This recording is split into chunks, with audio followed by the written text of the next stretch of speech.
Is the #1 way to build wealth in this country, the studies show. But data indicates Black Americans are twice as likely to be denied for a home loan. Anthony Simpkins, the president and CEO of Neighborhood Housing Services of Chicago, is joining us here this evening to talk about the racial disparity. Sir, thank you for being with us to talk about this. The Woodstock Institute said that this is, in fact, a real problem. Systemic racism. Tell us how it has been able to go on as long as it has into 2022 now. Sure. Thanks, Ray, and thanks for paying attention to this really important issue.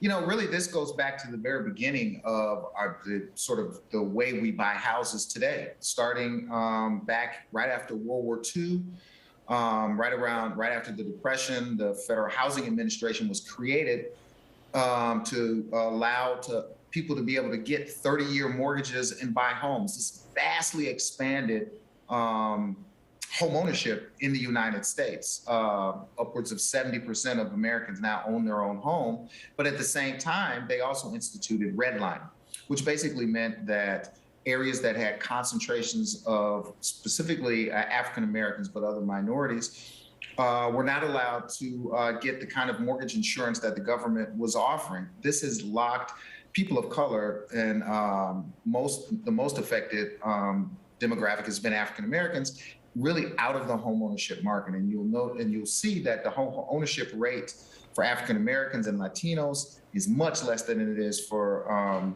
Caucasians in the state of Illinois, in Chicago, and in the nation. Yeah, Anthony, you said redlining here. Is this the same idea of redlining, except it's spread out, not kind of isolated to specific geographic zones? Well, yes. Nowadays, official redlining, where you literally would draw lines on a map, is outlawed. But what you find is that you have very similar racial disparities in mortgage lending. And so the mortgage lending process itself needs to be changed. There are community-based lenders like Neighborhood Housing Services. Over 90% of our borrowers are African American and Latino. But for our major lenders, both banks and online lenders, you find that the denial rates are 2 and 3 times white borrowers. Well, nonprofits like you are really working to try to address that. How do we make it more, how do we fix the solution on a mainstream basis that it can affect more and more Americans, would you say?